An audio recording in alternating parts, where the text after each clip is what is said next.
Okay,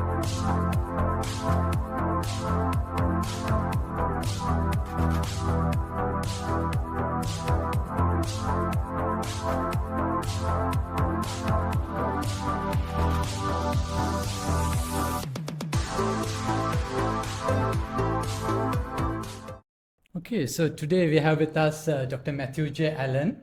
He's a professor and the chair of the Department of Chemistry, Wayne State University, Detroit, Michigan, USA. So I'm pleased to welcome you to the Faculty of Science, University of Peradeniya. Yeah, thank you. It's a pleasure to be here. Right, great. And shall we start with the journey from your childhood days? Yeah, I can do that.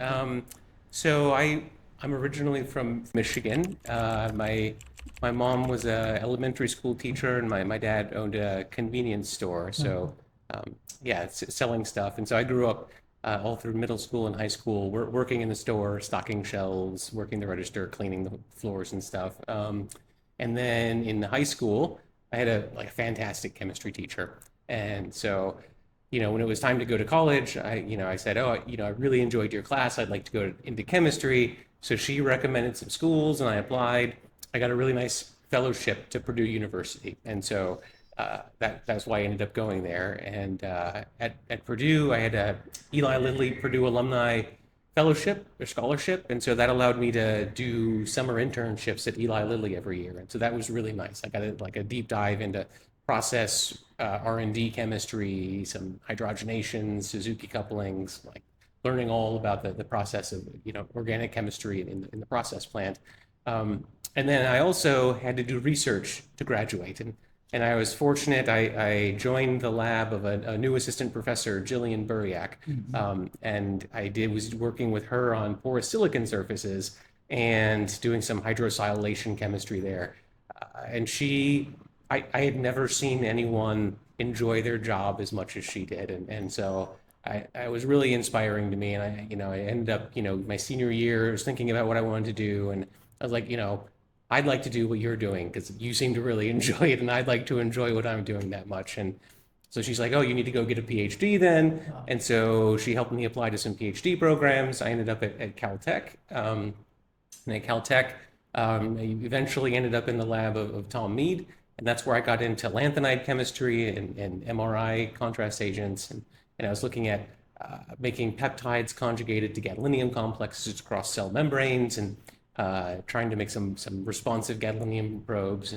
And so I really enjoyed that. And then after I graduated there, I ended up going to Wisconsin-Madison for a postdoc. And I was a joint postdoc in Laura Kiesling's lab and Ron Rain's lab. And my wife was in vet school at the time in Wisconsin. And so I knew it was going to be a longish postdoc. And so I wanted to learn something new. And so I was like, I'll learn chemical biology. And so I was doing a lot of protein expression in the Rain's lab and some polymer chemistry in Laura's lab. And I really learned a lot. And it was a great experience. And then in 2008, I started the job at Wayne State as an assistant professor. And I've tried to take sort of the best things from, I had just amazing mentors throughout my career. And so I try and take, purposefully the best things that I remember about them and incorporate them into my lab and, take a little bit of the chemistry that's inspired from all the different aspects and merge it together to try and do something new and useful. So.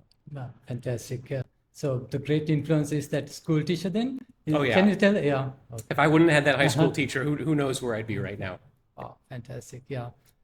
Right. So I was lucky enough to listen to your talk this morning, but for those who is not going to get a chance, who's going to watch this, so can you start with the big picture for talking about the impact of inorganic chemistry, maybe lanthanide chemistry, we have to be specific, I think, for day-to-day life, daily lives. Oh, yeah. So lanthanide chemistry is everywhere. It's in car batteries, it's in petroleum refining, it's in cell phones. There's a couple hundred milligrams in a cell phone that do things like optics and memory and haptics and all kinds of stuff. And it's in anti-counterfeiting devices. It's in radiology and in diagnostic medicine. It's in hard drives and memory. It's ubiquitous in modern society. And so the properties of the lanthanides and being able to control them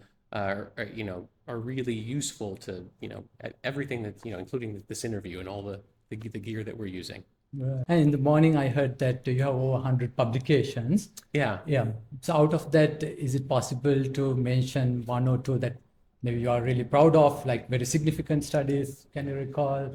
Oh, yeah. I mean, I think, everybody remembers their first publication. So that was with Jillian Buriak. Like, we had a JAX communication on porous silicon, and I think that's still my highest cited paper. That was from 98 or 99, and If I ask, how many citations by now, roughly?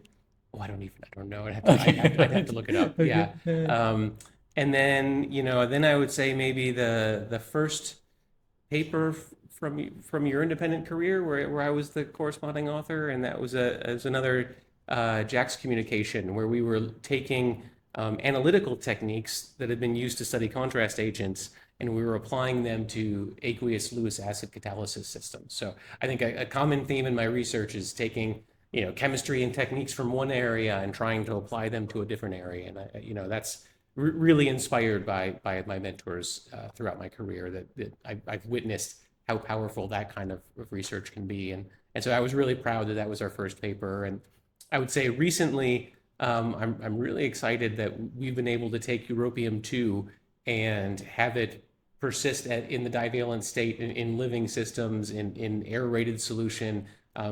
If you'd asked me 10 years ago if that was possible, I probably would have said no. And so I'm really proud that we've been able to do that. And also we've been doing a lot of work towards, recycling and things like that. And recently, the last few years, we've been getting into that and using chemistry inspired by contrast agents. And I'm really proud of that work. I think, that has a chance to be very impactful for the environment and for society. Right. So last year, PNAS paper is also on that line? Or? Yeah, the PNAS paper was on the europium imaging. That was, looking at ratiometric imaging. If we can take two different modalities in the same complex, we can negate the need to know the concentration of the probe. And so that was really exciting. That was my first PNAS paper. Oh, really? Yeah. Yeah, it's a very high impact journal, of course, Yeah. right? Yeah, great. And it's the team effort, is it? You are the PI, true. Mm-hmm.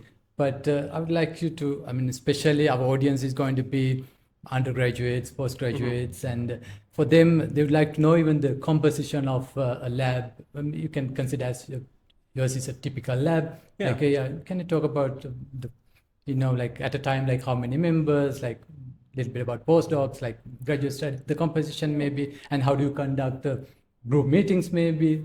That may be new to them. Okay. Yeah.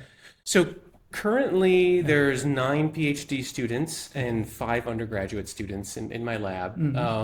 Over the years, it varies, 8 to 12 PhD students, probably 3 to 7 undergraduates, anywhere between 0 and 2 postdocs at a time. Just kind of depends on funding. Comes and goes. And then, I've had 20 PhDs graduate from my lab, and they're all employed nicely, so that's good. And then, I would say in terms of group meetings or how I interact with the students, I have individual meetings with them scheduled once a week. So once a week.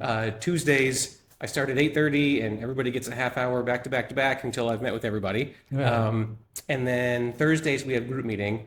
During the academic year, it's more like a practice seminar. So students will they'll talk once a semester. They'll give some, background introduction. They'll talk about their results. They'll talk about, future experiments. And it's a sort of a sandbox playground to try different ways to introduce their research or try different ways to talk about their science. And that way, when it's time for them to give a seminar or give a job interview, they've tried lots of different things and they know what works and what doesn't, and they can, have a very effective talk when they graduate.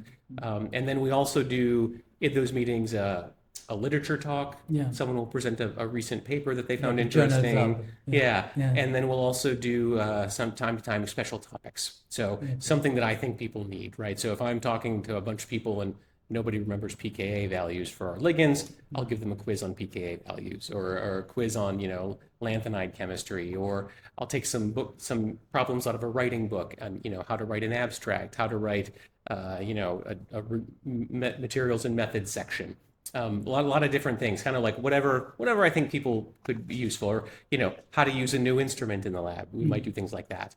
And then in the summertime, we mix it up, and this was really inspired by Laura Kiesling, one of my postdoc advisors. She did something similar.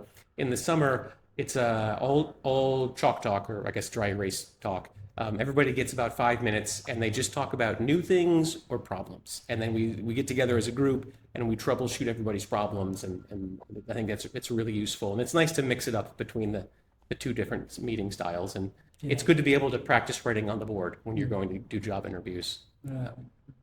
So I'm glad that you mentioned about these literature presentations, because some of professors have told me, even like, unlike in the past, students are not reading well these days. Have you noticed that? So are there? I mean, people don't go to the library anymore because everything's on their phone. But I'm constantly encouraging people to read papers. I give a state of the lab address once a year, and I pretty much always put in there, read papers every day. But don't just read the papers. Talk about papers with other people. Come and talk to me about papers that you find interesting, and I try and lead by example. And so I get up early and read some papers. If I find a really interesting one, I'll email it out to the group, and I'm like, hey, this is the paper of interest. Check this out. And so some students do that more than others, but it's a distribution like anything else. But I think really successful students tend to read more papers. Right. Okay. Thank you. I think it's a perfect segue to go to my the questions from a survey I conducted. All right. Actually, I'll give a brief kind of overview to that. But this is that once you accepted our invitation for that workshop as well as this interview, I, as a Google form, I circulated these couple of questions, and these participants include the ones who even participated in the workshop this morning. Okay. And when I took this printout, actually there were 74 responses, and after 1 hour it became 76. But if you go with 76 now, So out of this, 52 or roughly 69%, we asked the question, educational qualifications, so highest degree they obtained at this moment, like last week, they have bachelor's degree.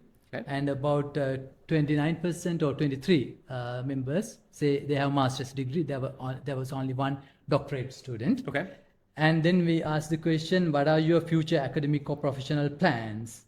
And then 61 of them, or 81%, says that they want to pursue a PhD. Wow. I think we're talking to the right cohort that is relevant. And 5 actually already pursuing a master's. And 5, they say that they continue working in the industry. Okay.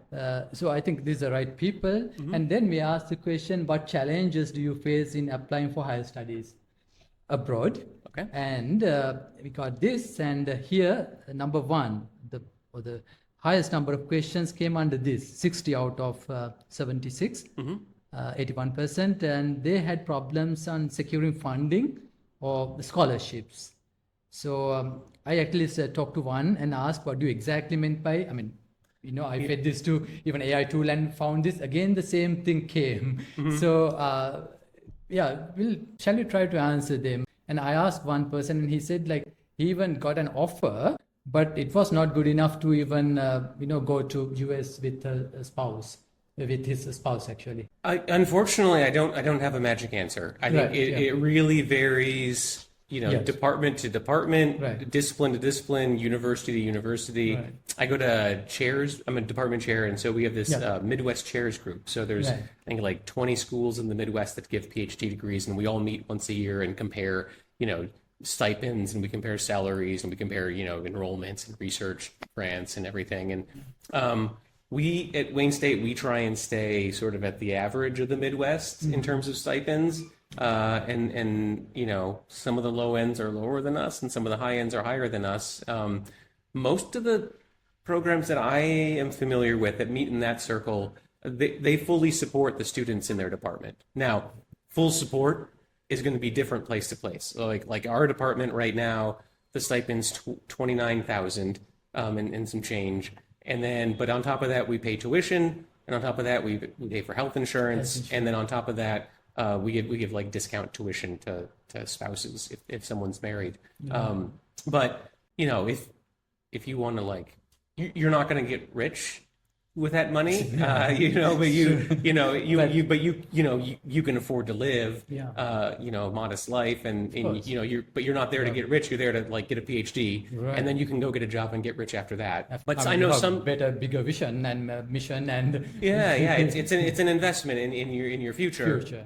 Now, some schools that pay less, you know, or that don't support 100% of their students, then that's a lot tougher. So like we try and not take more students than we can afford to fully support, because we don't want people to not be supported at all possible. So, and health insurance is for the spouse as well, right? Yeah, at Wayne. Oh, health insurance covers both. The insurance is if you're single, it covers you. If you have a family, it covers your family. And the next highest is coming from actually second category, the understanding the application process. 38 had problems, which is little over 50%, 51%. No, sometimes it asks like, is it self-funded or not? And he was confused with that. Is that money that I'm going to give or my supervisor is going to give? Likewise. So again, is there a facility or that, you know, they can write to the graduate recruiting office, or there must be FAQs and that way. So again, there's no shortcuts. Every department, every university is different. I can tell you, in our department, we have an FAQ page. So a lot of the questions about application process are in that FAQ. So if you read that out, you know, 2/3 of the questions that we get emails about are on that FAQ page.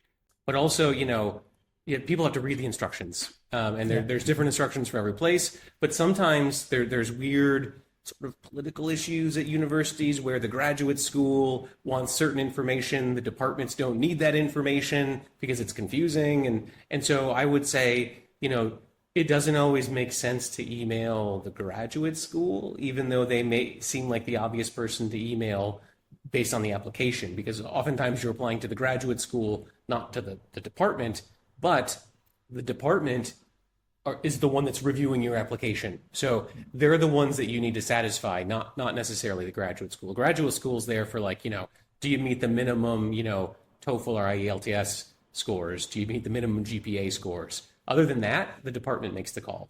And so, you know, reach out to someone in the department, talk to a professor, find out who's in charge of graduate recruiting, or find out who's in charge of, you know, there's usually a secretary or a professional who's just in charge of like the mechanics of the process of admissions. They'll know the answers to everything. And so, you know, get to know that person, send them some emails with specific questions, and especially like if it's something about an application that's unclear, don't just guess. Right. You know, find out, you know, what you should do. Email someone. They're pretty good at like responding really quick. Yeah, that's my experience. And if they're not, it tells you something maybe you don't want to apply there. That is indicative of like how, exactly. I got what you mean. Yeah. Coming to the third category, they're asking, selecting the right field. How can I like give context for that? Like, let's say like one student is studying biology, but during that their 4-year degree, they take some maybe physics classes, a little bit something to do with biomedical, then biochemistry. Then how do they decide like whether should I go in biomedical, biophysics, biochemistry? Sometimes I think they have a difficulty making up their mind. So go with that passion, but do you have anything to? I mean, that's a great. I get that all the time from people, and as someone that had no idea what I wanted to do, you know, as an undergrad going to graduate school, right. I was kind of drawn to a lab where I felt comfortable. I was drawn to like a project I didn't know anything about, but I got into it because, you know, the lab environment. You know, I don't think. There's a lot of overlap between all those fields, like biomedical, biophysics. There's tons of overlap in there. And so I think, you know, you want to apply to programs where you're qualified to apply, right? So if you have a botany degree, don't apply to our chemistry department because you won't get in, right? Because they'll say, oh, you don't have, but if you have a botany degree and a whole bunch of chemistry courses, right, then you can make an argument in your personal statement why you're qualified, right? And then, you find a home, and really, in the end, what you do in your PhD is not what you're going to be doing after, right? So what you want to get out of a PhD, I always say, a PhD is an independent scientist who can make contributions to science. And what people hire a PhD for is their ability to think about science and their ability to communicate science. And if you can do those two things coming out of your PhD, you can bounce around in your career between biophysical, biomedical, like you'll have no problem moving around. And at that point, you'll have read enough papers, you'll have met enough people, you'll have gone to enough seminars that you'll have a better idea of where your passions lie and what you want to do. And you'll have the tool set in terms of thinking about science to really contribute. So I think people now, and as far as I can tell, have a really hard time making decisions, and there's a lot of, I think, anxiety about, what am I missing if I go through this door and I skip those doors, and I think, I try and convince people, like, just pick a door and go through, and then make the most of it. You're through that door. You can't go through the doors, so don't even worry about them. Put them behind you. Just make the most of where you're at, and there's resources at all these programs, and a lot of students just ignore them.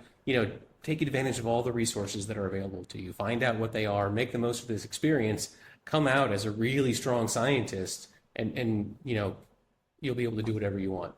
Think. Great. I think I did justice for them. We answered at least first, second, third, their priorities. Okay. Hopefully my answers are okay for them. Yeah. Of course they are. And I think I'm going to switch gears. Okay. And I'm actually honored to interview someone who's qualified to talk not only science, but leadership as well, something the whole world needs nowadays. So just to ask, how long have you been the chair of your department? So I started as chair in July of 2016. So coming up on 8 years, a little over 8 years now. Yeah. And what is your role as a chair? I have some, jotted down. Maybe I browsed it. What is the major task of a chair in a U.S. University or something? That's how I search it. I have vision and strategic direction for the department, managing the budget, recruiting outstanding faculty, developing new research programs, curriculum development, revision, and so on. But I would like you to hear from you. Yeah. I mean, I don't think it's possible to write a concise job description for a department chair. It's sort of whatever's needed in the moment. And so, I have no idea what every day is going to bring, and it's kind of exciting, and it's a lot of problem solving, right? So there is the logistical things that you mentioned, right? So I'm, all the staff report to me. I have to do their evaluations. If there's problems, I have to deal with the problems. If there's good things, I try and reward people and encourage them and support them in promotions and things. I'm not really the boss of the faculty, but I'm the mouthpiece of the faculty to the dean, but I'm also the mouthpiece of the dean to the faculty. So it's a weird position to be in, right? You're spreading messages both ways that both sides might not want to hear. And then, but yeah, faculty hiring, I'm in charge of that. Assigning all the committees for the department, putting people in charge of committees that can do a good job and are passionate. And, since I've been chair, we've revamped our undergraduate curriculum. We've revamped our graduate curriculum. We've done a lot of modernizing of the department. I encourage research a lot. That's a big job. So our research expenditures have more than tripled, almost quadrupled in the time that I've been chair. And, bringing a lot of new instruments into the building, are constantly arguing for resources just to support them. And just, trying to make a safety culture in the department, trying to make an ethical culture into the department, trying to just be supportive of everybody. And then there's, I feel like I'm part psychologist or psychiatrist or whatever. People come in and they just tell me stuff as department chair, and sometimes there's action items and I can do stuff, and sometimes we'll just need someone to listen to them, and that's okay. And it's just a lot of that I wouldn't have expected before I started. Right. So, but yeah, as you said, we don't have a psychiatry or psychology degree, or when it comes to conflict resolution, maybe, or else once we handle maybe budget, we don't have accounting or finance. We are scientists, but we somehow manage, right? So we read some books, we talk to people that know, and yeah, I'm friends with other chairs Right. in the college, and so I can reach out for advice, and yeah, we just kind of make it happen, Yeah. and always be nice to the staff because the staff know how to work things, and they make the place work, and yeah. What could be the kind of common denominator there? Because we don't have like particularly trained in that. Yeah. Maybe solving problems, as you said, maybe making progress, bringing results. Absolutely. Yeah, yeah. Yeah. Those are, science skills, solving problems. Right. So, yeah. Trying to be fair to everyone. That's, yeah. And how do you balance the work-life balance that, and how do you manage that? Because you had more than 100 publications and your great research, of course. And now you have been the chair for a little over 8 years, and you have family. Like, how do you, but then again, like, I try and go in really early in the morning. It's quiet, and so I know, my mind's freshest in the morning, and so I can do, a lot of reading, editing, a lot of just thinking, before the day starts, and then, I block off time to meet with students so I can keep things going. I try and walk through the lab at least once a day, right? And the time, who knows? Depends on, what's going on in the department, but I'll try and, before I go home, walk through just to see if anyone needs help with anything or how it's going. And then, yeah, come around 9 o'clock, 8:30, 9 o'clock, anything could happen. And, I might have to go deal with, an accident. I might have to go deal with some, grade appeals from students. I might have to go to an award ceremony. There's all kinds of stuff. Every day is different. And you don't always know what's coming. There might be a big report that the dean has due, and the dean will say, hey, you need to give me this data right now. And so I'll have to drop everything and do that. And if nothing comes up, then I can spend the rest of that time doing more research or talking with the students and things. And then I try and be active with my family, like in the evenings and on the weekends a lot. I try and like get involved in stuff. So, my son was doing soccer a few years ago, and so I was the coach. It was like 6-year-old, so I was tying more shoes than hitting the ball. But and then my daughter was in Science Olympiad, so I signed up to be the coach for that. And I try and just be really involved as much as I can. Okay, Matt, thank you very much for that wisdom and those words. Thank you. I think we can. Oh, and I want to also say, I'm married and my wife is around, and like she's amazing, and all of this balance wouldn't be a balance because without us being a team. So, yeah. And maybe final thoughts, like this is the first time we are doing this. Any words, maybe like advice to me to how to improve this program? If it Like, this is the first time we are doing this type of podcast or interview.